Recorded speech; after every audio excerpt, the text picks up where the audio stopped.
She never told the billionaire CEO about their daughter until the girl needs his rare blood type. Dr. Reed, please tell me you found a donor. Ember Sinclair's voice cracked as she gripped the hospital bed rail, watching her 8-year-old daughter Willow lie unconscious, pale as the white sheets surrounding her. Machines beeped ominously while 4 tubes delivered life-sustaining fluids into her small arm. Miss Sinclair, I'm sorry, but we've exhausted our donor database. Your daughter has AB-negative blood with the Duffy-negative antigen. It's found in less than 0.2% of the population. Dr. Reed's voice was gentle but grave. Without a transfusion in the next few hours, her condition will become critical. There has to be someone, somewhere, who matches. We're still searching, but I need you to think carefully. Any blood relatives who might be compatible, parents, siblings, anyone who might share this extremely rare blood type. Ember closed her eyes, her heart breaking as she faced the impossible truth. There was someone she had spent 8 years trying to forget, someone who didn't even know Willow existed. Her father, she whispered. Can you contact him immediately? It's complicated. Miss Sinclair, your daughter is dying. Complicated doesn't matter right now. Have you ever had to swallow your pride and face the man who broke your heart to save your child's life? Have you ever had to reveal a secret so massive that it could destroy everything you've built, but staying silent could cost you everything that truly matters? This is the story of Ember Sinclair, a woman who kept the ultimate secret for 8 years, until her daughter's life depended on revealing the truth that could change 3 lives forever. What Ember didn't know was that Phoenix Remington, the billionaire tech mogul whose rare blood could save their daughter, had spent 8 years searching for the woman who disappeared without explanation. The woman who had owned his heart completely, until she vanished like smoke, leaving him to wonder what he had done wrong. If you believe in the power of a mother's love and the secrets we keep to protect our children, hit that like button right now. Because this story will take you on an emotional journey through love, loss, sacrifice, and the moment when keeping a secret becomes impossible. Stay with me as we go back 9 years to where it all began, in the gleaming towers of Remington Technologies, where a brilliant marketing director was about to fall for her impossibly handsome boss in the most forbidden way possible. 9 years earlier, the 35th floor of Remington Technologies buzzed with the electric energy of a company on the verge of changing the world. Floor-to-ceiling windows offered breathtaking views of Seattle's skyline, while cutting-edge technology and sleek design created an atmosphere where innovation felt inevitable. Ember Sinclair stood in the conference room, her presentation remote steady in her hand despite the intensity of the moment. At 23, she was the youngest marketing director in the company's history, known for her brilliant campaigns and her ability to understand consumer psychology in ways that seemed almost magical. The Phoenix Project isn't just about launching a new social platform, she said, clicking to her final slide. It's about creating digital connection that feels genuinely human. Our research shows that users crave authenticity, not perfection. They want platforms that celebrate real life, not curated fantasies. Around the mahogany conference table, board members nodded with approval. But Ember's attention was focused on the man at the head of the table, the one whose opinion mattered more than all the others combined. Phoenix Remington was 36 years old and commanded attention without trying. 6 feet 3 inches of lean strength wrapped in perfectly tailored suits, dark hair that caught the light, and those piercing blue eyes that seemed to see straight through to your soul. As CEO of Remington Technologies, he had built a tech empire worth billions, but there was something in his expression that suggested success hadn't brought him peace. "Exceptional work, Miss Sinclair," he said, his voice carrying the authority that made Fortune 500 competitors nervous. "Your campaign strategy captures exactly what we're trying to achieve. Thank you, Mr. Remington. I believe authenticity is the future of digital marketing." "I agree completely. Could you stay after the meeting? I'd like to discuss implementation details." The other board members filed out, leaving Ember alone with Phoenix in the conference room. The space suddenly felt smaller, more intimate, charged with an energy she didn't quite understand. "That was brilliant," Phoenix said, moving to the window. "You understand consumer behavior in a way that's rare in this industry. I study people. I try to understand what drives them, what they're really looking for beneath surface desires. And what do you think people are really looking for? Ember considered the question carefully.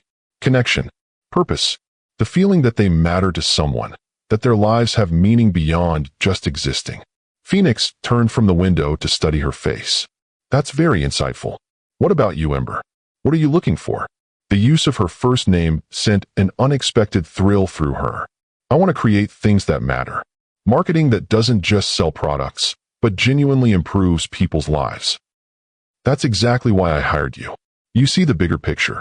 Most people think marketing is about manipulation. I think it's about connection. I think you're exactly right. They stood in the conference room as the Seattle skyline glittered beyond the windows, and Ember felt something shift between them. Something dangerous and impossible and absolutely forbidden. Over the following months, their professional relationship deepened into something that felt much more personal. Phoenix began asking for her input on decisions beyond marketing. She found herself staying late to work on projects that could have waited until morning. Their conversations evolved from business strategy to philosophy, dreams, and the complexities of building something meaningful in a world obsessed with profit. You don't have to stay so late, Phoenix said one evening, finding Ember still at her computer at 9 p.m. The campaign launch isn't for another month. I want it to be perfect. This platform could change how people connect online. It's already perfect. You've created something extraordinary. There's always room for improvement. Phoenix moved closer to her desk, and Ember became acutely aware of his presence. Ember, you know you're remarkable, don't you? I'm dedicated to my work. You're dedicated, brilliant, creative, and completely unaware of your own impact. She looked up from her computer to find him studying her with an intensity that made her heart race. Mr. Remington, I think we should maintain professional boundaries. You're probably right.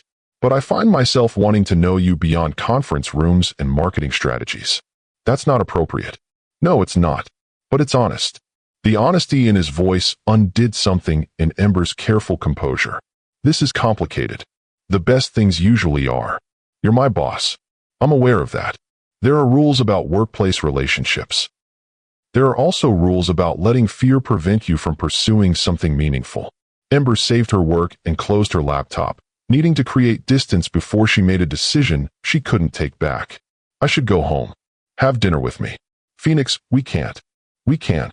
We're both adults, both single, both clearly feeling something that has nothing to do with work. Your family would never approve of you dating an employee. My family doesn't run my personal life. Doesn't it? The question hung between them like a challenge. Phoenix's family, particularly his father James Remington, were known for their strong opinions about appropriate social connections. Ember had heard the whispers about the pressure for Phoenix to marry within their social circle. Have dinner with me, Phoenix repeated. Just dinner. No pressure, no expectations beyond good conversation. Against her better judgment, Ember heard herself saying yes. The restaurant Phoenix chose was intimate and discreet, the kind of place where Seattle's elite could dine without attracting attention. Ember felt out of place in her simple black dress among the designer gowns and carefully styled socialites. You look beautiful, Phoenix said as they were seated at a corner table. I feel underdressed. You look perfect. Real, genuine, not trying to be anyone other than yourself. Is that unusual in your world? More unusual than you might imagine. They talked for 3 hours, about everything and nothing. Ember learned that Phoenix had started his first company at 19, that he preferred books to parties, that he sometimes wondered if his success was worth the isolation it brought. Don't you get lonely? She asked as they shared dessert. Constantly.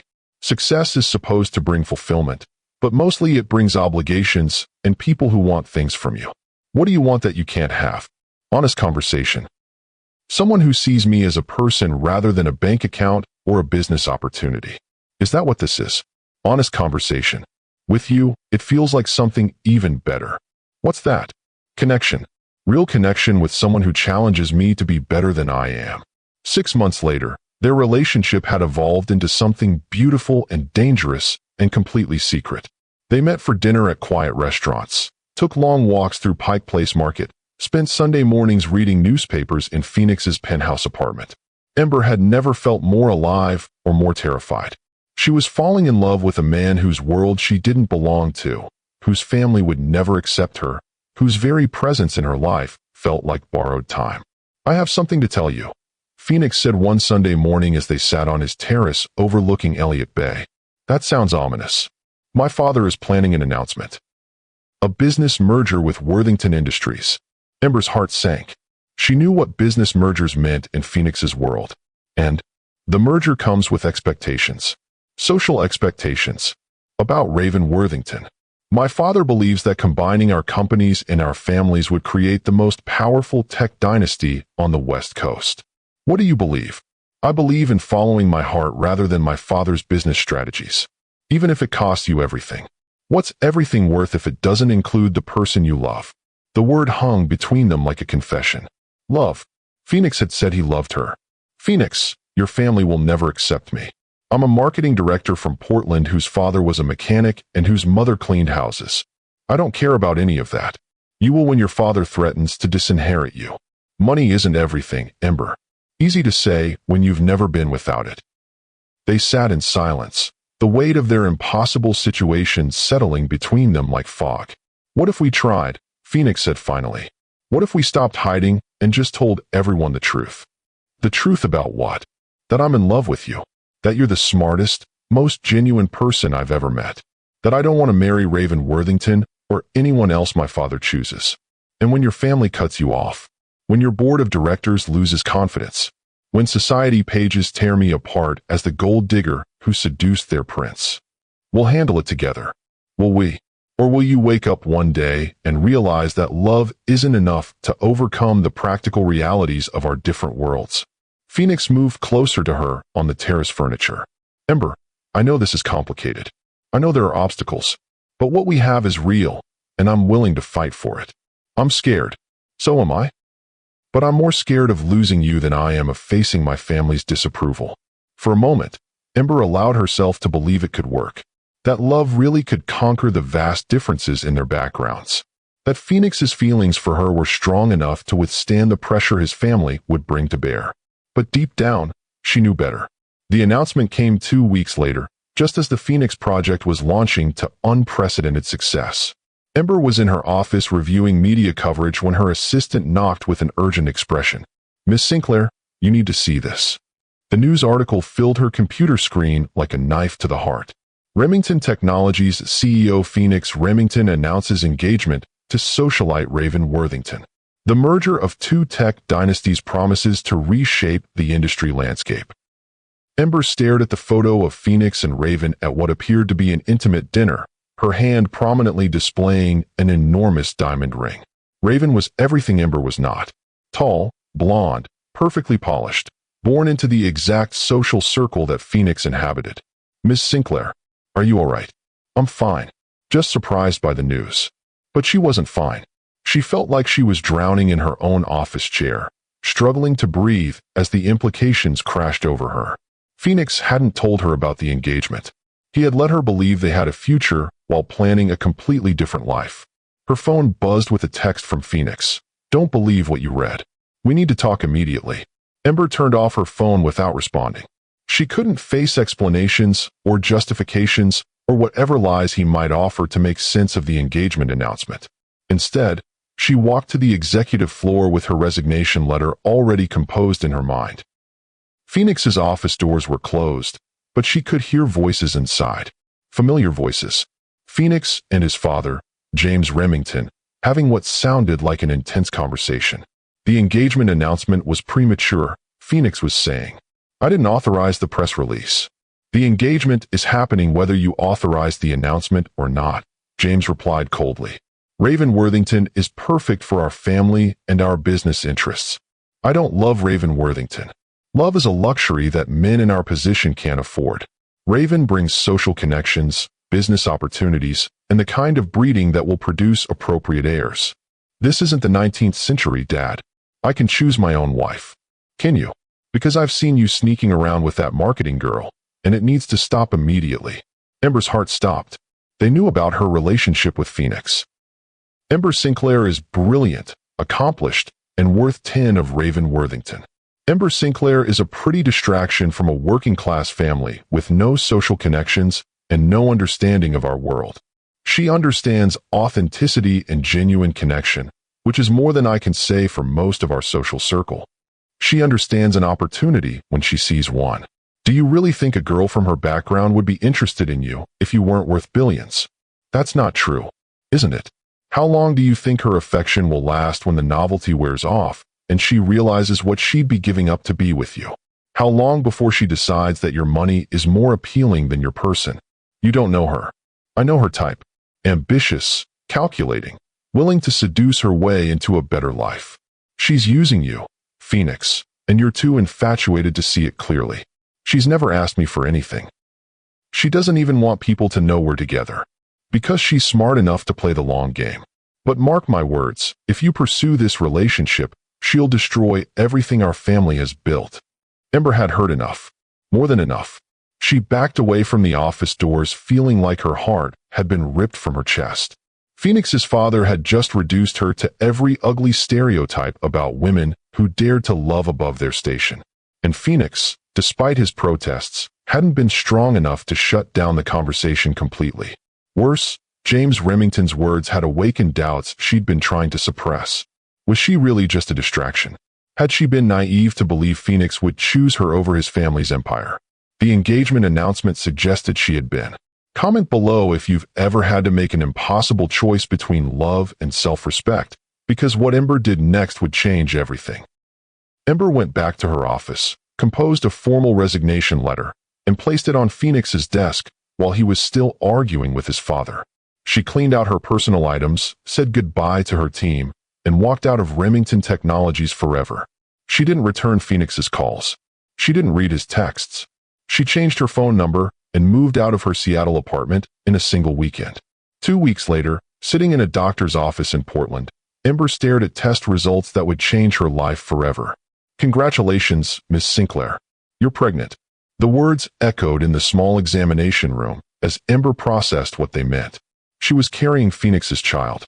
The child of a man who was engaged to another woman, who had never told her about his family's pressure, who lived in a world that would never accept her. How far along? About 6 weeks. Are you pleased with the news? Pleased. Ember didn't know what she felt. Terrified, certainly. Overwhelmed. But underneath the fear, something else was beginning to grow. Hope. Love. The fierce protectiveness that comes with carrying new life. "I'm surprised," she managed. "Do you have support?" "The baby's father." "The father isn't available." "I see. Well, there are resources available for single mothers. Support groups, financial assistance programs. I'll be fine. I'll figure it out." And she would. Somehow, some way, she would build a life for herself and her child that didn't depend on Phoenix Remington's approval or his family's acceptance. That night, Ember sat in her small Portland apartment, hands on her still flat stomach, making decisions that would shape 3 lives forever. She could tell Phoenix about the pregnancy. She could demand financial support, custody arrangements, acknowledgement of his parental responsibilities. She could force her way into his world and deal with the consequences. Or she could disappear completely. Raise the child on her own terms, in her own world, without the complications of Phoenix's family or the constant reminder of a love that hadn't been strong enough to overcome social expectations. The engagement announcement was still fresh in her mind. Phoenix had chosen his path. Now she would choose hers. She chose freedom. She chose self-respect. She chose to raise her child away from the judgment and manipulation of people who saw her as a threat to their carefully constructed world. She never told Phoenix Remington that he was going to be a father. 8 years later, Ember had built a life that exceeded her wildest dreams. Her boutique marketing agency, Sinclair Strategies, had become one of the most respected firms in Portland, known for authentic campaigns that connected with real people rather than manufactured personas. Her daughter Willow was everything beautiful about Phoenix with none of the complications. 8 years old, brilliant, creative, with striking blue eyes and dark hair that caught the light exactly like her father's. She was an artist who saw the world in colors and possibilities, a child who asked thoughtful questions and created beauty wherever she went. "Mom, why don't I look like you?" Willow asked one morning over breakfast, studying her reflection in the chrome surface of their refrigerator. "You look like yourself, sweetheart. That's the most important thing. But I have blue eyes and dark hair, and you have green eyes and red hair. Kids at school say I must look like my dad." Ember's heart clenched. This conversation had been inevitable, but she still wasn't prepared for it. What do you think about that? I think I'd like to know what he looks like. Do you have pictures? It's complicated, Willow. Everything interesting is complicated. That doesn't mean it's impossible. 8-year-old wisdom delivered with matter-of-fact certainty. Ember marveled at her daughter's clarity and dreaded the day when simple questions would require complex answers. Someday we'll talk about your father. When you're older and can understand the whole story. How old is old enough? I don't know yet. Will you know when I get there? I hope so. Willow seemed satisfied with this answer, returning her attention to the watercolor painting she was creating at the kitchen table.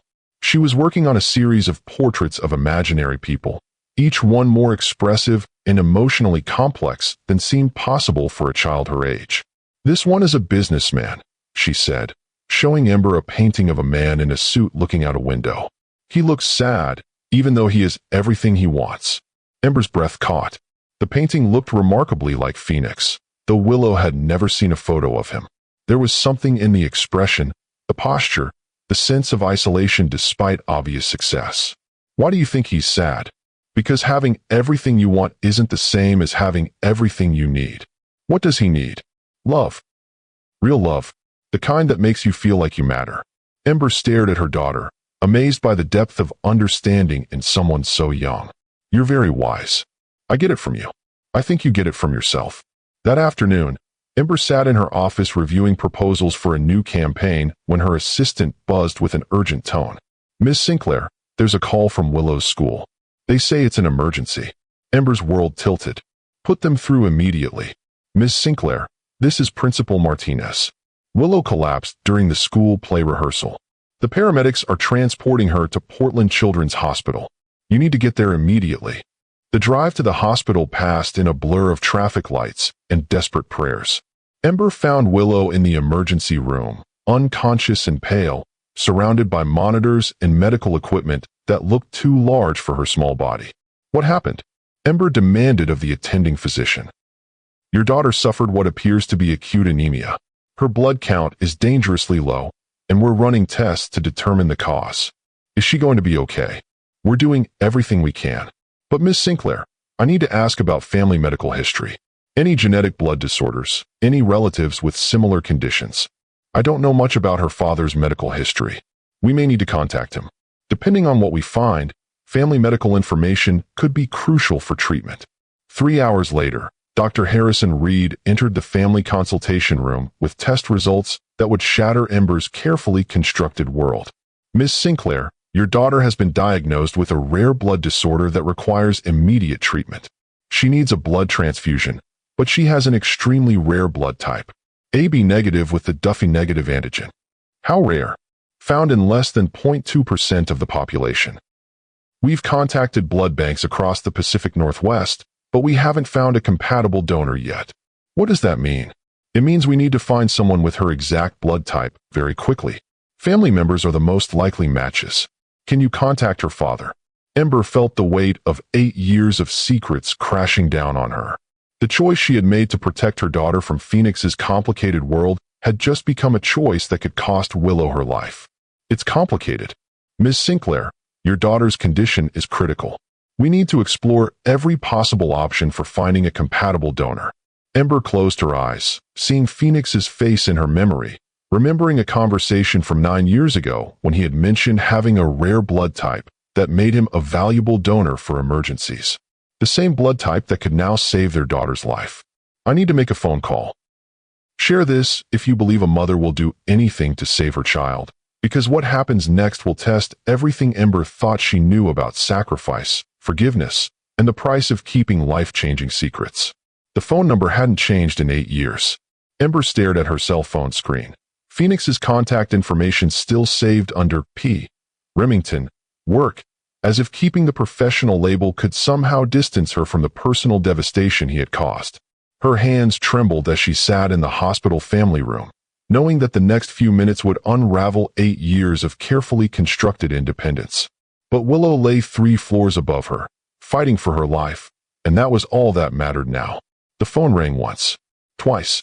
On the third ring, a familiar voice answered. Phoenix Remington.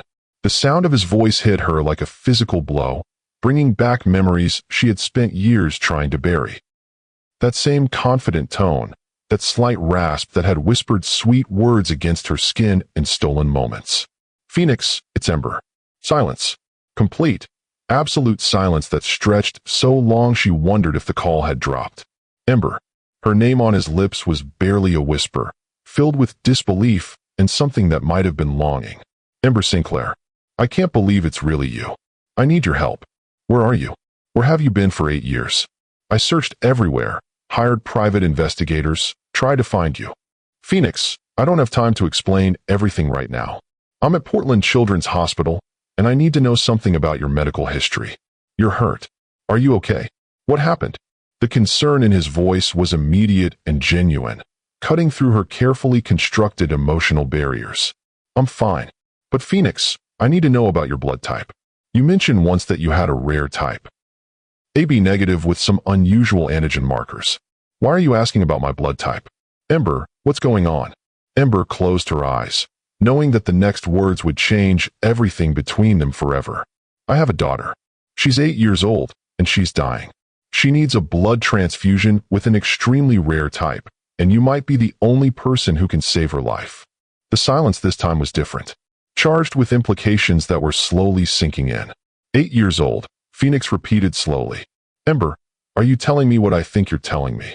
She has AB negative blood with the Duffy negative antigen. The doctors say it's found in less than 0.2% of the population. That's my exact blood type." His voice had changed, becoming deeper, more intense. "Ember, is she mine?" "Yes." The admission hung between them like a detonation. 8 years of secrets, 8 years of running, 8 years of protecting their daughter from a world that might reject her, all reduced to a single word. "I have a daughter." Phoenix's voice broke on the words. "I have an 8-year-old daughter who's dying, and I didn't even know she existed. Phoenix, I can explain everything later, but right now she needs you. Can you get to Portland Children's Hospital immediately? I'm already heading to my helicopter." "What's her name?" "Willow." "Her name is Willow Sinclair." "Willow." He repeated the name like a prayer. "I'll be there in 45 minutes."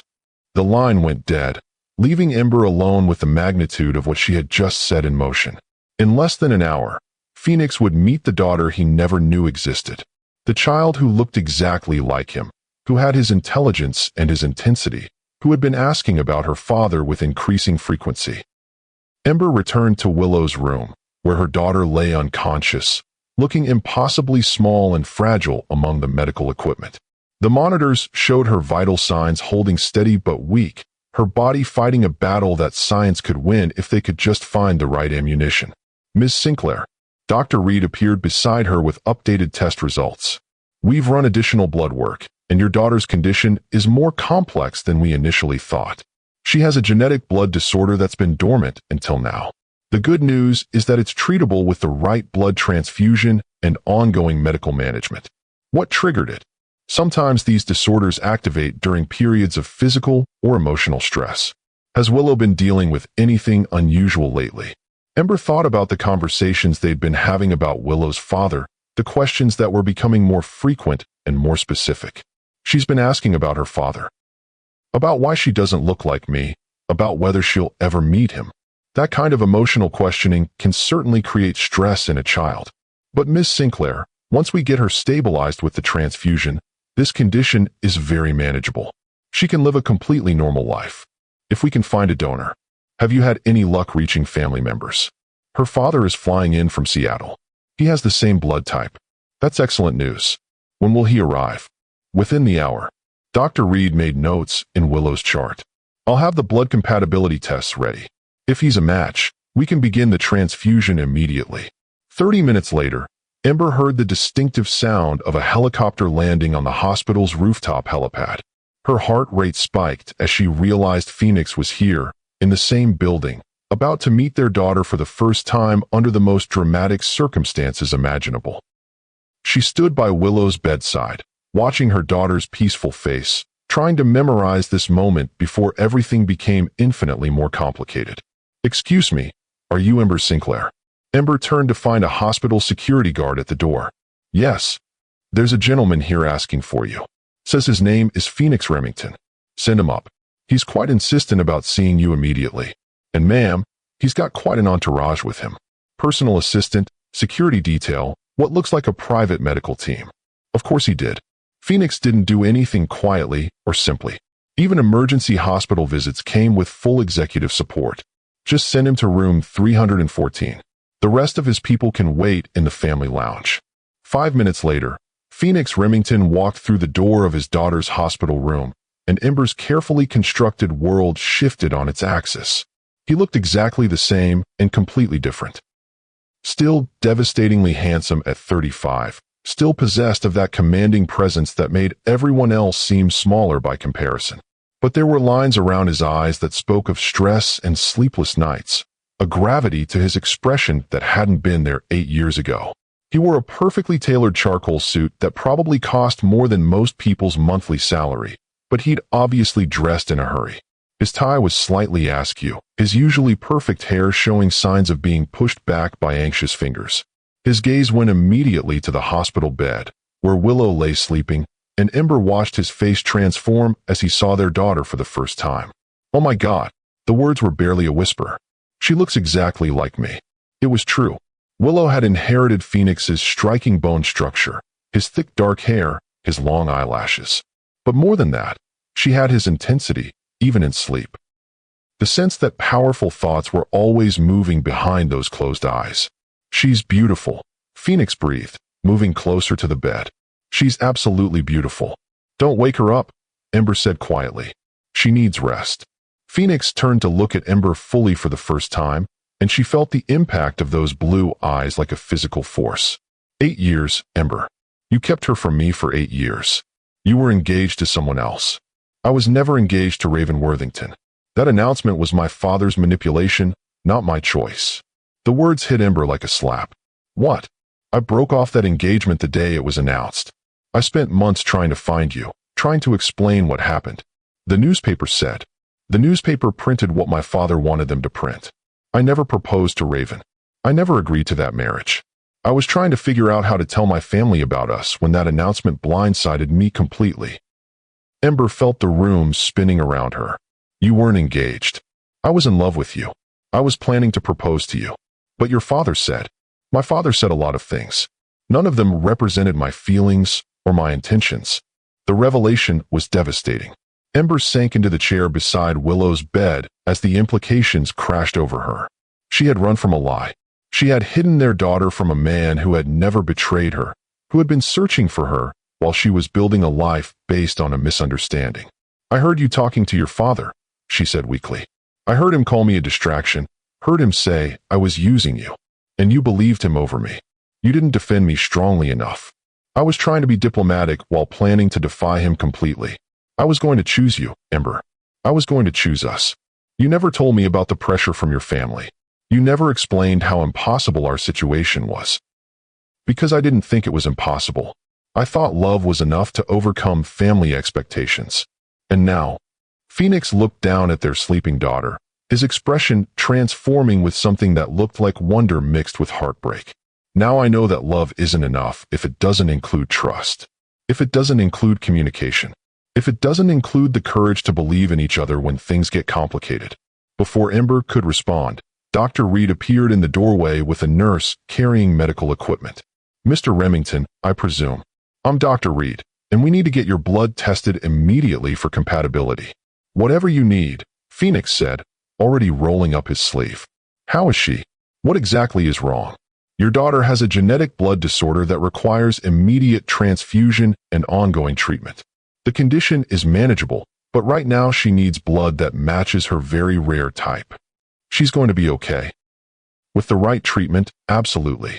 She can live a completely normal, healthy life.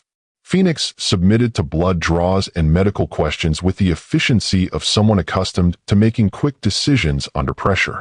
But his attention kept returning to Willow, studying her face as if memorizing every detail. How long will the compatibility testing take? He asked Dr. Reed. About 30 minutes for preliminary results. If you're a match, we can begin the transfusion immediately. And if I'm not, we continue searching, but time becomes more critical. Phoenix nodded grimly. Is there anything else I can do? Any other tests, any specialists you need? Right now, we wait for the blood work. After Dr. Reed left, Phoenix and Ember sat in uncomfortable silence on opposite sides of Willow's bed. The 8 years between them felt like an ocean of missed opportunities and misunderstandings. What's she like? Phoenix asked quietly. She's extraordinary. Brilliant, creative, intuitive. She asks questions that make me think for hours. Does she know about me? She knows she has a father.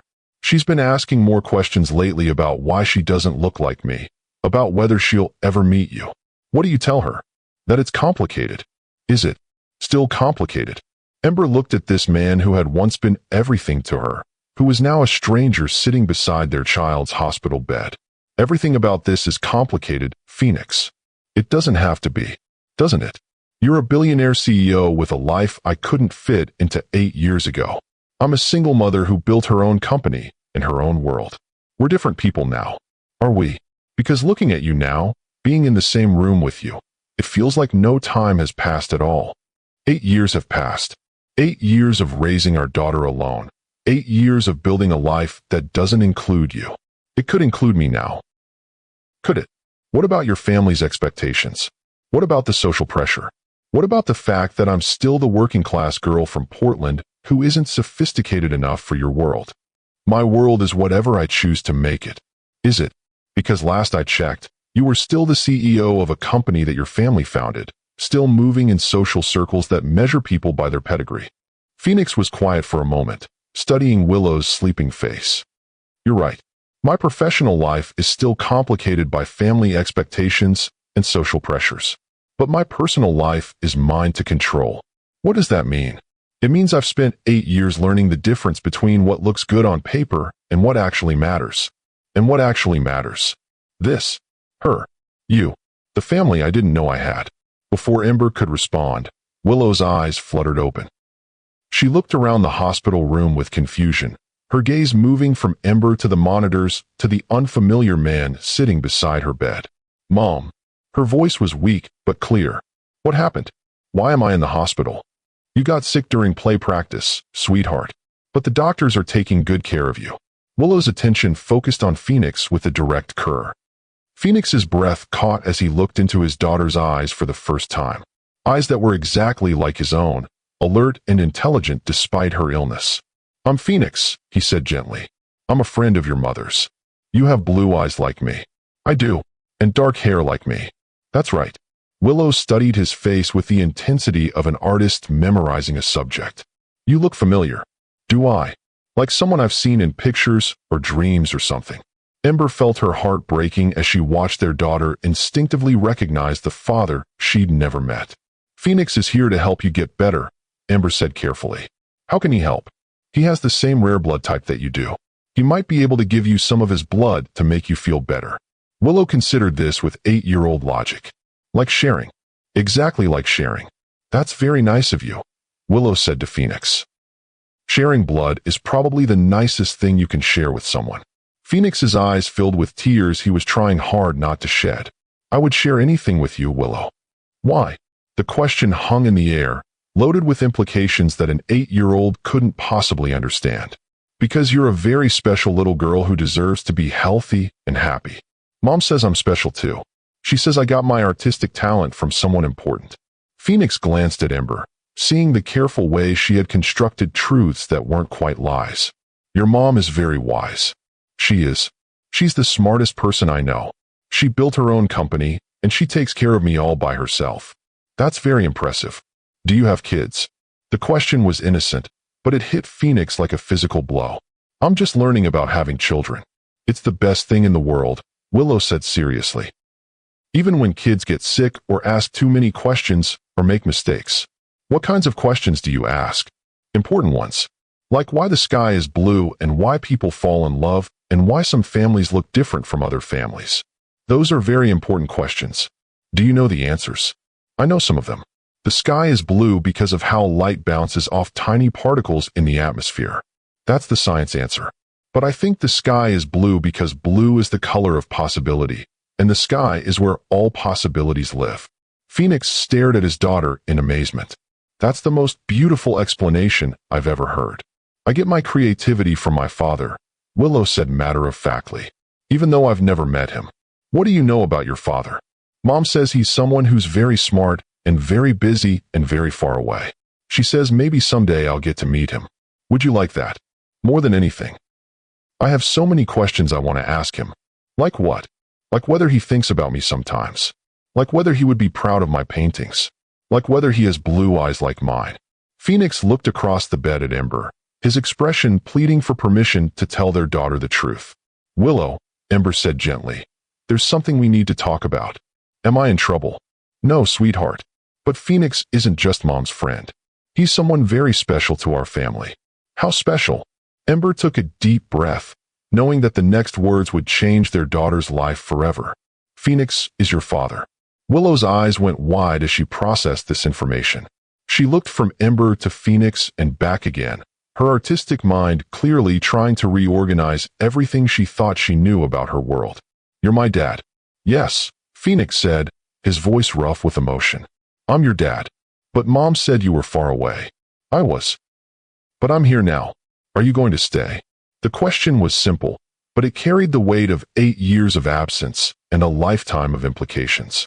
I want to stay, if you want me to. I want to know everything about you. I want to know why you were far away and why you're here now and whether you like my paintings. I would love to see your paintings. I painted you once, before I knew what you looked like. I painted a businessman who looked sad, even though he had everything he wanted. Phoenix felt his heart clench. Why did you paint me sad? Because I could feel that you were missing something important. What was I missing? Me. And Mom. You were missing your family. The simple truth delivered with childlike clarity hit Phoenix harder than any business negotiation or family confrontation ever had. You're absolutely right. I was missing my family. Dr. Reed chose that moment to return with test results, his expression showing the kind of relief that medical professionals felt when everything went according to plan. Mr. Remington, you're a perfect match. We can begin the transfusion immediately. How long will it take? Phoenix asked. About 3 hours for the full transfusion. Willow will need to rest during the process, but she should start feeling better almost immediately. Will it hurt? Willow asked. Not at all, Dr. Reed assured her. It's like getting a very special gift from your father that will make you strong and healthy. The best gift ever, Willow agreed. As the medical team prepared for the transfusion, Phoenix took Willow's small hand in his much larger one.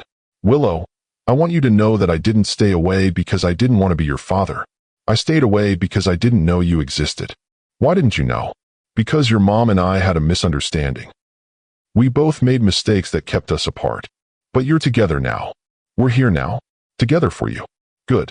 Because I have 8 years of questions to ask you. I have 8 years of answers to give you. The transfusion process began with remarkable efficiency. Phoenix lay in a hospital bed beside Willow's, connected to medical equipment that would transfer his blood to their daughter. It was the most meaningful use of his wealth and privilege he had ever experienced, giving something of himself to save the child he was just beginning to know. Tell me about your paintings, he said as they waited for the process to complete. I paint feelings mostly. Happy feelings are yellow and orange. Sad feelings are blue and gray. Angry feelings are red and black. What color is love? Love is every color together, because love includes all the feelings. That's very wise. I learned it from watching Mom. She loves me in every color. Phoenix glanced at Ember, who was sitting quietly beside them, still processing the enormity of what was happening. Tell me about your mom. She's the strongest person in the world. She works really hard and takes care of me and still has time to help with my school projects. She reads to me every night and answers all my questions, even the hard ones. What are the hard questions? Like why some kids have daddies who live with them and some kids have daddies who live far away. Like why some people have lots of money and some people have to worry about paying bills. What does she tell you? She says that every family is different, but love is what makes families real. She says money is just a tool, and what matters is how you use it to help people. Phoenix looked at Ember with new respect. Your mom is very smart. I know. That's why I want to be like her when I grow up. What do you want to be? An artist who helps people feel better. Like Mom helps businesses tell their stories, I want to help people tell their feelings through pictures. That sounds like a wonderful career. What do you do for work, Dad? Dad. The word hit Phoenix like lightning, casual and natural, as if Willow had been saying it her whole life. I run a technology company. We create software that helps people connect with each other. Like the internet. Sort of. We make programs that help people share ideas and work together on projects. Do you like it? I used to think I did. Now I'm wondering if I've been doing it for the right reasons. What are the right reasons? To help people. To make the world a little bit better. Mom says that's the only reason to do any job. Your mom is right about a lot of things. As the transfusion continued, Phoenix found himself falling completely in love with this remarkable child who shared his blood and apparently his intensity for asking probing questions. Dad, can I ask you something personal? Of course.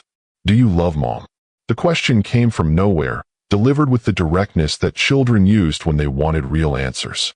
Phoenix looked across at Ember, who had gone very still at their daughter's question. That's a very complicated question, Willow. No, it's not. Either you love someone or you don't. Sometimes grown-ups have complicated feelings. But underneath the complicated feelings, do you love her?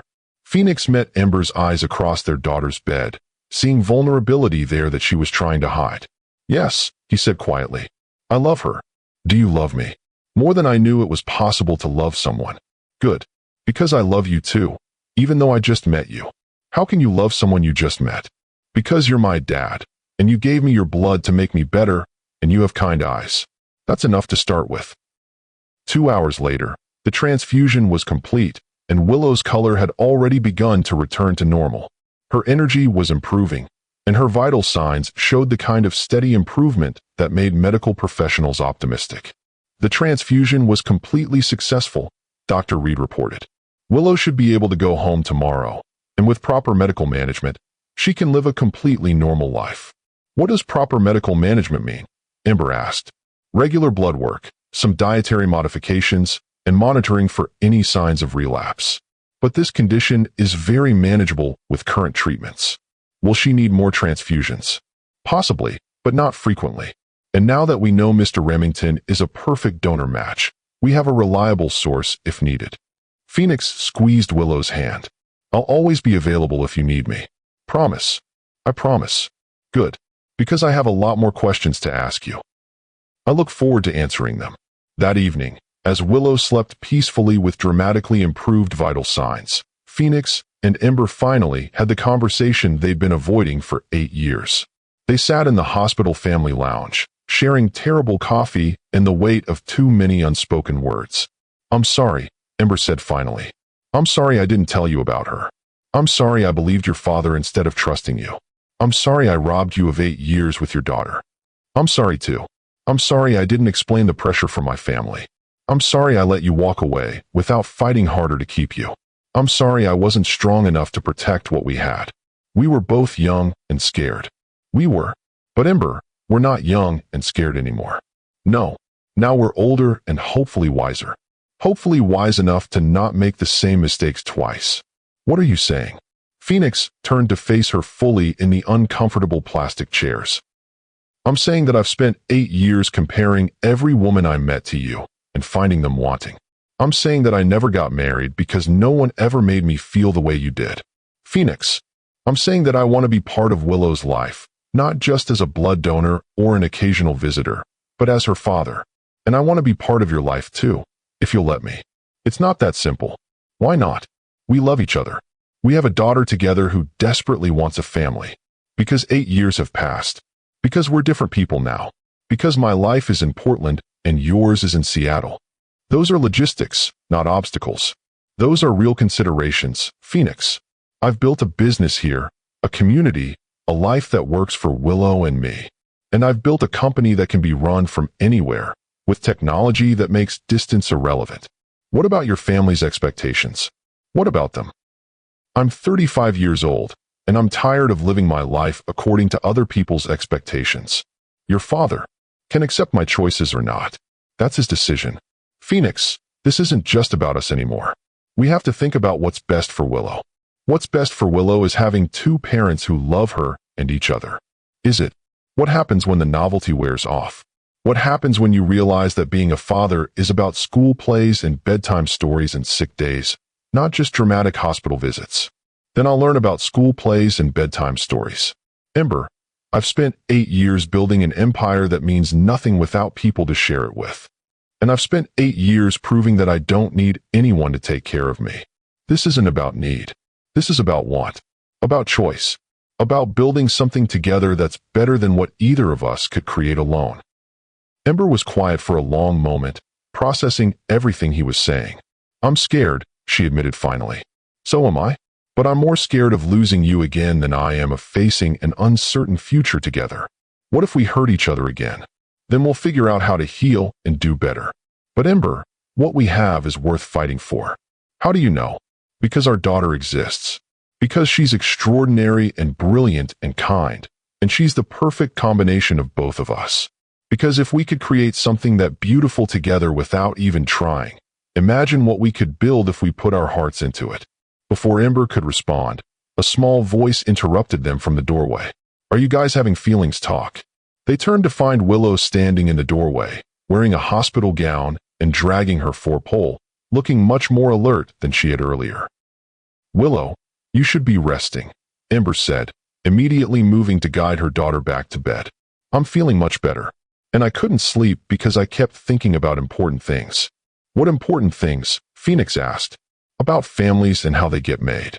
She settled into a chair between them, her four-pole beside her like a strange companion. I've been thinking that some families start with a mom and a dad who love each other and plan to have a baby together. That's right, Ember said carefully. And some families start with just a mom or just a dad who loves their baby so much that they figure out how to make everything work. Also right.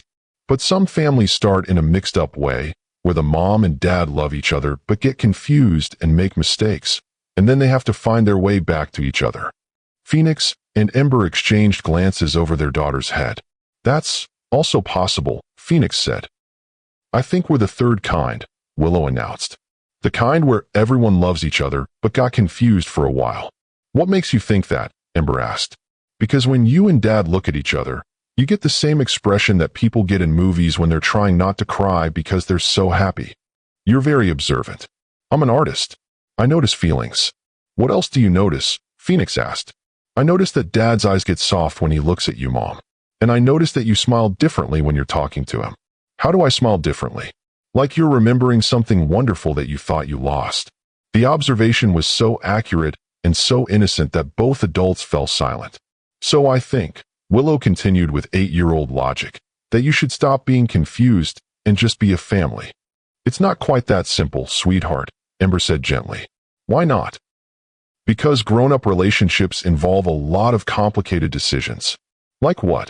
Like where we would live, and how we would manage our work, and whether we're really compatible as partners. Where would you want to live? Willow asked Phoenix. Wherever you and your mom are. See, that's easy. What about work? I can run my company from anywhere, Phoenix said. And Mom's company is the best in Portland, so obviously we'd stay here. What's compatibility? It means whether people work well together as a team, Ember explained. Do you work well together? We used to. Did you stop knowing how, or did you just stop trying?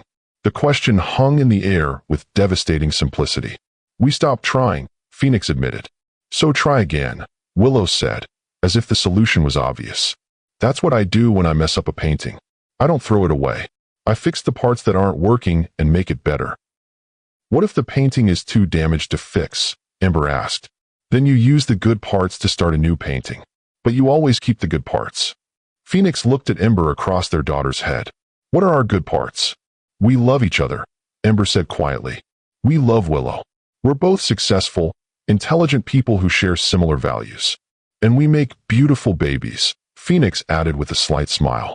Just one beautiful baby, Ember corrected. So far. The implication made Ember's heart skip. Phoenix, I'm just saying that our track record for creating extraordinary human beings is pretty impressive. One sample is not a track record. It's a promising start. Willow looked between them with satisfaction. See, you're already working well together. You're planning the future and making each other smile. We're having a conversation, Ember said carefully. The best kind of conversation. The kind where everyone gets what they want. What do you think everyone wants? Phoenix asked. I want a dad who lives with us and reads bedtime stories and comes to my art shows. That sounds reasonable. Mom wants someone who loves her and helps her and doesn't try to change her. Also reasonable. And Dad wants to be part of our family and not be lonely anymore. Phoenix felt his throat tighten. How do you know Dad was lonely? Because of the painting I made before I met you. You had lonely eyes. I did have lonely eyes.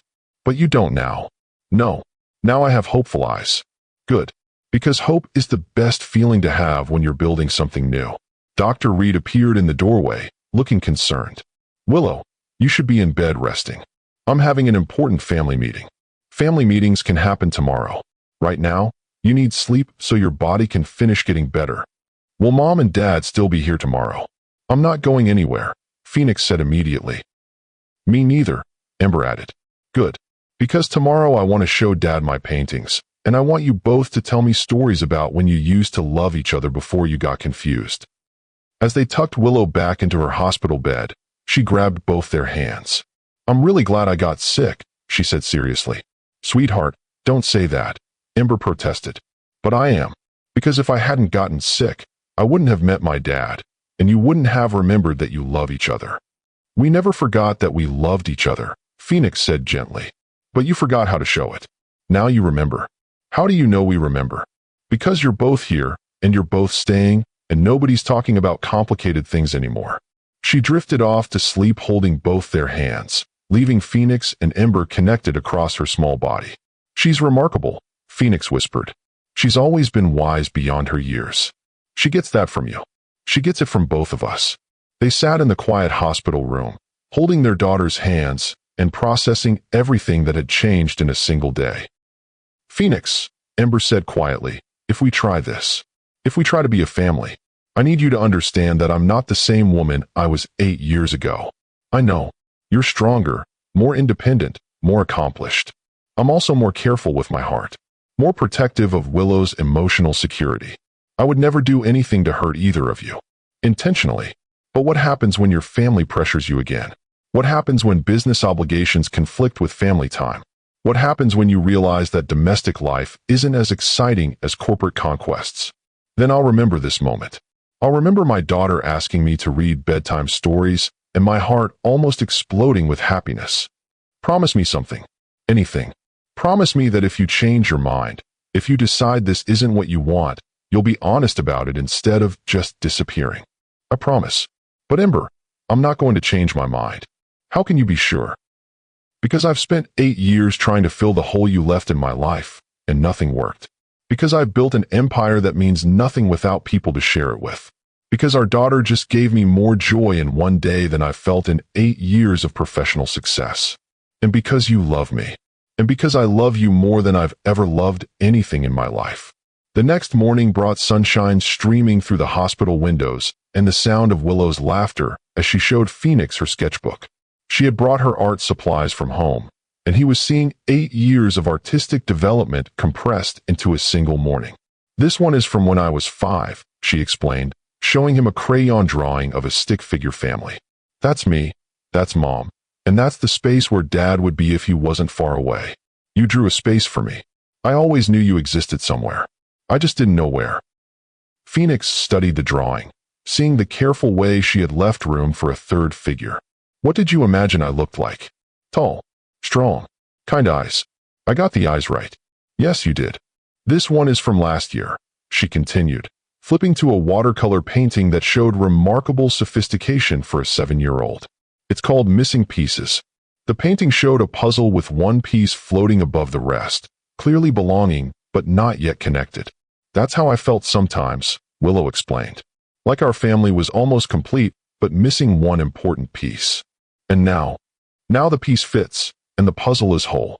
Ember watched this interaction from the doorway, marveling at how naturally Phoenix connected with their daughter. There was no awkwardness, no uncertainty, just genuine interest and delight in everything Willow shared. Dr. Reed says I can go home today, Willow announced. That's wonderful news, Phoenix said. Will you come see our house? If your mom says it's okay. Willow turned expectant eyes toward Ember. Mom, can Dad come see our house? Of course he can. And stay for dinner.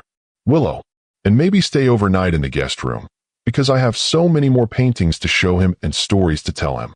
Phoenix looked at Ember with a question in his eyes. We'll see, Ember said diplomatically. That's grown-up talk for probably, Willow told Phoenix confidentially. I'll take probably. 2 hours later, they were driving through Portland in Phoenix's rented SUV, Willow chattering excitedly about everything they passed, while Phoenix navigated with GPS assistance. That's my school, Willow pointed out. That's where I got sick during play practice. What play were you rehearsing? Any. I'm playing an orphan who finds her family. That seems appropriate. That's what I thought too. Art imitates life. Where did you learn that phrase? From Mom. She says that sometimes the stories we tell reveal truths we didn't know we were looking for. Phoenix glanced at Ember in the passenger seat. Your mom is very philosophical. She has to be. Marketing is about understanding what people really want underneath what they think they want. And what do most people really want? To belong somewhere. To matter to someone. To feel like their lives have purpose. What about you? What do you really want? I used to want to know my dad. Now I want my parents to be happy together. That's a very mature wish. I'm a very mature 8-year-old. Ember's house was a charming craftsman bungalow in a tree-lined neighborhood that managed to feel both urban and cozy. The front yard was full of flowers that Willow had helped plant, and there was a porch swing that looked like it got regular use. This is beautiful, Phoenix said as they walked up the front steps. It's not very fancy, Ember said, suddenly seeing her home through the eyes of someone accustomed to penthouse apartments and estate properties. It's perfect. It feels like a real home. Inside, the house was filled with Willow's artwork, comfortable furniture, and the kind of lived-in warmth that money couldn't buy. It was clear that this was a space where a child was encouraged to be creative and expressive. My room is upstairs, Willow announced. I want to show Dad my art studio. Willow's bedroom was a riot of color and creativity. One wall was covered with her paintings, showing artistic development from toddler scribbles to sophisticated compositions that revealed genuine talent. These are incredible, Phoenix said, studying each piece carefully. You have a real gift. Mom says I got my artistic talent from my father's side. Phoenix looked at Ember with surprise. I haven't painted since college. You used to paint. I used to do a lot of things before business consumed my life. Maybe you could start again. We could paint together. I'd like that very much. They spent the afternoon going through 8 years of Willow's artwork, school projects, report cards, and photo albums. Phoenix absorbed every detail like a man dying of thirst finally finding water. Here's my first grade picture, Willow said, showing him a school photo where she was missing her 2 front teeth. You look exactly like I did at that age. Do you have pictures of when you were little? Somewhere. I could find them and show you. I want to see everything. Baby pictures, school pictures, pictures of you and Mom when you used to love each other. We do have some of those, Ember admitted. Can we look at them? Maybe later. Mom keeps them in a box in her closet, Willow informed Phoenix. She thinks I don't know, but I've seen her looking at them sometimes when she thinks I'm asleep. Phoenix met Ember's eyes across their daughter's head, seeing surprise and vulnerability there. You kept pictures of us. I kept everything. I couldn't bring myself to throw away the good memories just because the ending was painful.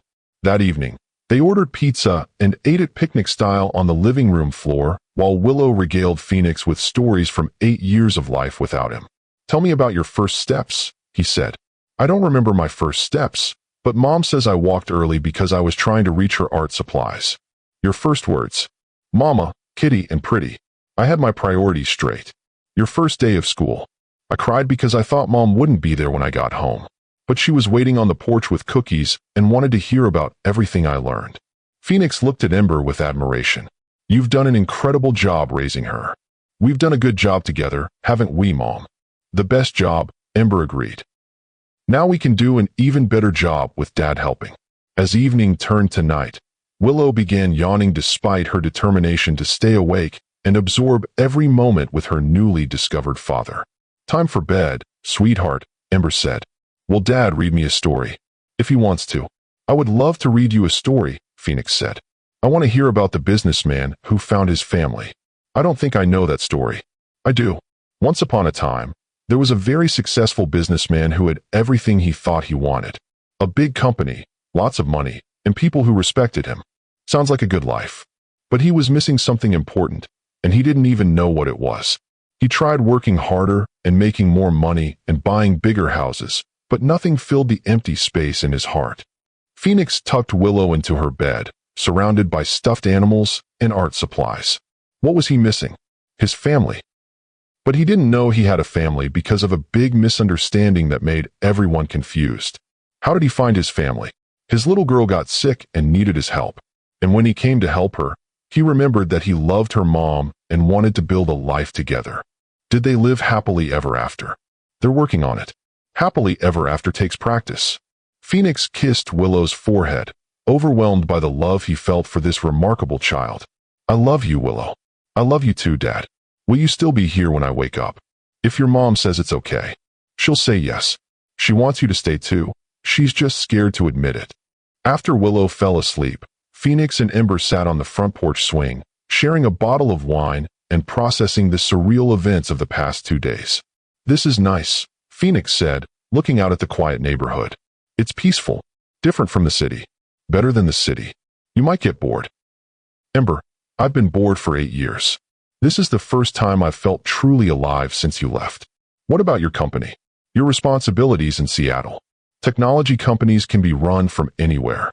And honestly, I've been thinking about scaling back my involvement anyway. Why? Because success without people to share it with is just an expensive form of loneliness. They swung gently in the evening air, both lost in their own thoughts. Phoenix, if we do this, if we try to build a family together, I need you to understand that I'm not going to be the accommodating girlfriend I was 8 years ago. I don't want you to be. I want you to be exactly who you are now. I have opinions about how to raise Willow. I have a business that requires my attention. I have a life that I've built carefully and deliberately. And I want to support all of that, even when it conflicts with what you want. Especially then. Ember, I've learned the difference between compromise and sacrifice. I want a partner, not a subordinate. What's the difference? Compromise means we both give something to get something better together. Sacrifice means one person gives up everything for the other person's benefit. And you're ready for compromise. I'm ready for partnership. Real partnership, where we make decisions together and support each other's dreams. What about children? Do you want more children? With you, if you want them. But I'm not going to pressure you or make it a condition of our relationship. What if I can't have more children? Then we'll pour all our love into Willow and maybe consider adoption if we want to grow our family. You've really thought about this. I've had 8 years to think about what I would do differently if I ever got a second chance with you. Ember leaned against his shoulder, feeling some of her protective walls beginning to crumble. I'm still scared. So am I. But scared together feels better than safe and alone. What happens next? Next, I go back to Seattle and arrange to relocate my operations here. I find a house in this neighborhood, close enough to be involved, but far enough to give you space. I start learning how to be a father and a partner. Just like that. Just like that. Unless you have objections. I have concerns. Tell me. I'm concerned that you're making decisions based on emotion rather than logic. I'm concerned that you'll miss your old life when the novelty of family life wears off. I'm concerned that Willow will get attached to you and then get hurt if you change your mind. All reasonable concerns. What would help you feel more confident about this? Time. Consistency. Proof that you're committed for the long term, not just caught up in the drama of the moment. How much time? I don't know. Enough time to see how you handle the ordinary moments, not just the crises. What ordinary moments? School pickups when you have important meetings. Bedtime stories when you're tired from traveling. Parent-teacher conferences and soccer games, and all the mundane responsibilities of family life. I want all of that. You think you want all of that. There's a difference. Phoenix turned to face her on the porch swing. Ember, what can I do to prove that this isn't temporary infatuation? Be patient. Let us get to know each other again slowly. Don't rush into anything permanent until we're all sure it's right. How long? A year. Give us a year to see if this works before we make any major commitments. A year of dating. A year of co-parenting and figuring out if we're compatible as adults rather than just nostalgic about who we used to be. I can live with that. Good. Because Willow's emotional security is my first priority. Mine too. They sat in comfortable silence, each imagining what the next year might bring. Phoenix. Yes. Thank you for coming when I called. Thank you for saving her life. Thank you for calling me. Thank you for giving me the chance to know her. She's the best thing I've ever done. She's the best thing we've ever done together. So far. So far. 6 months later, Phoenix had relocated his company's operations to Portland and bought a house 4 blocks from Ember and Willow. He had become a fixture at school events, soccer games, and parent activities, earning acceptance from other parents who initially saw him as an outsider. More importantly, he had proven his commitment through the ordinary moments that Ember had worried about. Late-night emergencies when Willow had the flu. School science fair projects that required more patience than he knew he possessed. The daily routine of breakfast, homework, bedtime stories, and all the small responsibilities that made up family life. "Dad, are you coming to my art show next week?" Willow asked one evening as they worked on a painting together in her art studio. "I wouldn't miss it." "Good. I'm unveiling my masterpiece." "What's your masterpiece?" "It's a secret, but it's about families and how they find each other. I can't wait to see it." "You might cry." "Why would I cry?" "Because it's about true love, and true love always makes people cry happy tears." Phoenix looked across the room at Ember, who was working on marketing materials for a new client. She had softened toward him over the months, allowing their relationship to rebuild slowly and naturally. "Are you excited about the art show?" he asked her. "Terrified. Willow's been working on something big, and she won't tell me what it is. She's very secretive about her masterpiece. She gets that dramatic flair from your side of the family." "I was never dramatic. You flew here in a helicopter for a medical emergency. That was practical, not dramatic. It was romantic." "Was it?" "Very romantic. Powerful businessman dropping everything to save his secret daughter. Not secret anymore." "No, not secret anymore." The art show was held in Willow's school gymnasium, with proud parents admiring their children's creative efforts. Willow had insisted that Phoenix and Ember sit together in the front row, claiming she needed to see both their faces when her masterpiece was revealed.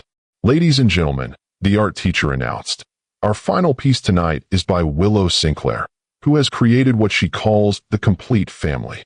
The curtain was pulled back to reveal a large canvas that took everyone's breath away. Willow had painted a family portrait, but not just any family portrait. She had painted Phoenix, Ember, and herself, but she had also included shadowy figures representing the people they had been before they found each other. On one side stood the lonely businessman with empty eyes. On the other side stood the strong single mother carrying all the weight alone. In the center stood a little girl reaching toward both of them, bringing them together.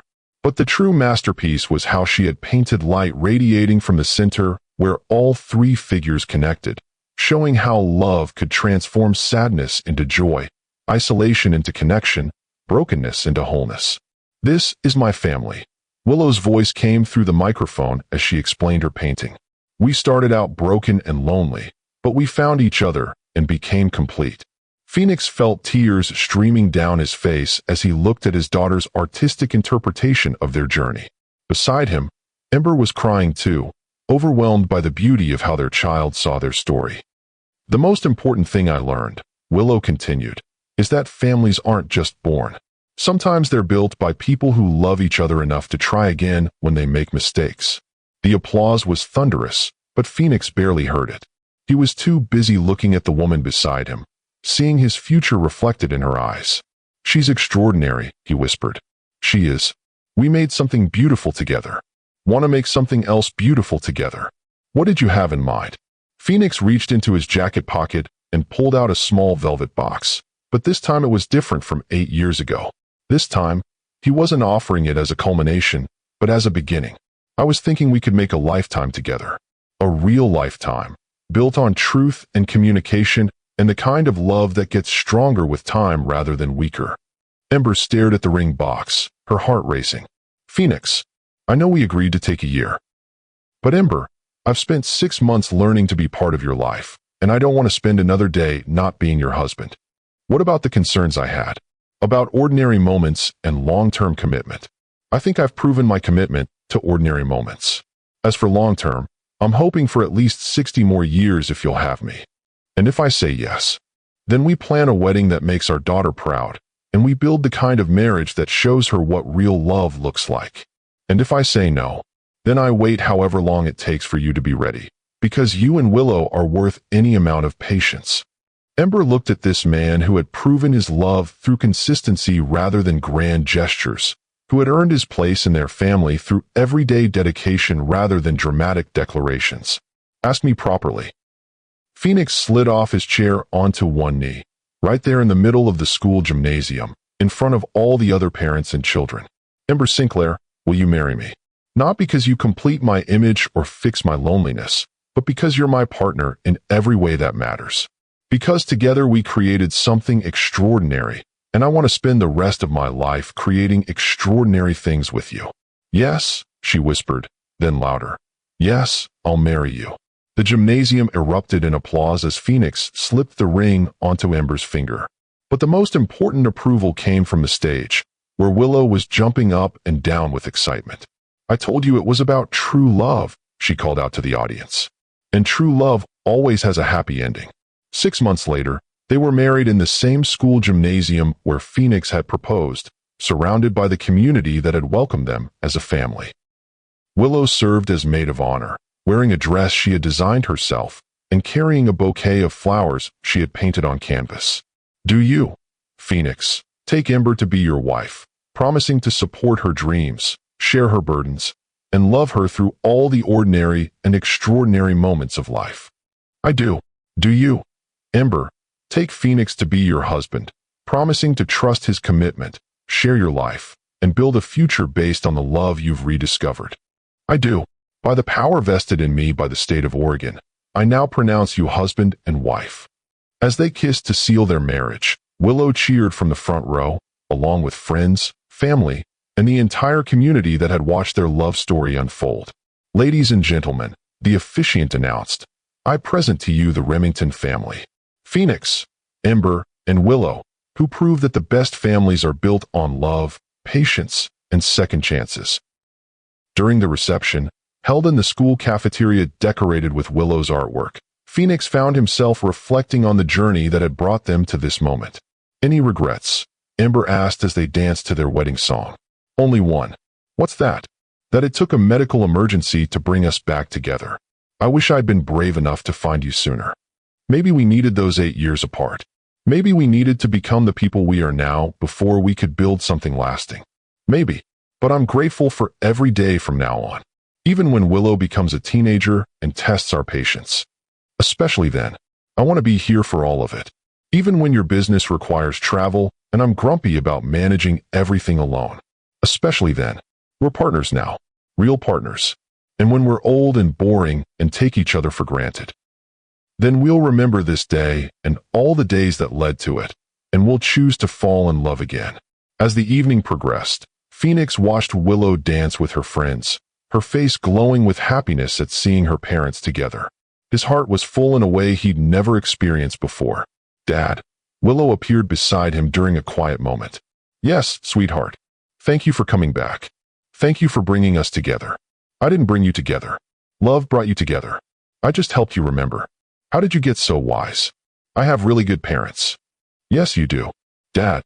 Yes. Can I ask you something important? Always. Are you going to give me a little brother or sister? Phoenix nearly choked on his champagne. That's a very personal question, Willow. But are you? Your mom and I will discuss that when the time is right. I hope you do. I think I'd be a good big sister. I think you'd be the best big sister in the world. Good. Because I have a lot of love to share, and love grows when you share it instead of keeping it to yourself. Phoenix looked across the reception at his wife, who was laughing with friends, beautiful in her simple wedding dress and radiating the kind of happiness that comes from being exactly where you belong. You're absolutely right, he told his daughter. Love grows when you share it. So share lots of love, Dad. Our family is just getting started. And she was right. Their family was just getting started, built on a foundation of truth, trust, and the kind of love that gets stronger when tested by time and circumstances. In the end, the secret that Ember had kept for 8 years had become the bridge that brought them all together. Sometimes the things we hide to protect ourselves become the very things that save us when we finally find the courage to reveal them. Phoenix and Ember had learned that love isn't just about finding the right person. It's about becoming the right person, someone worthy of the extraordinary love that waits on the other side of growth, forgiveness, and second chances. And sometimes, just sometimes, the universe conspires to bring people back together exactly when they're ready to build something beautiful from the broken pieces of what came before. Subscribe for more incredible stories about love, secrets, and the lengths we go to protect our children.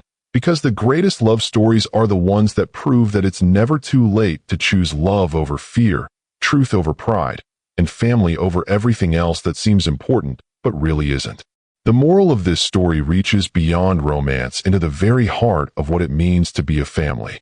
Never let pride prevent you from reaching out when someone you love needs help. Never let fear of the past prevent you from building a beautiful future. And never underestimate the power of a child to see the simple truths that adults complicate with their own insecurities and fears. Sometimes the greatest gifts come wrapped in our greatest crises. Sometimes the people we think we've lost forever are just waiting for the right moment to come home. And sometimes, love really can conquer all, especially when it's supported by wisdom, patience, and the daily choice to put family above everything else.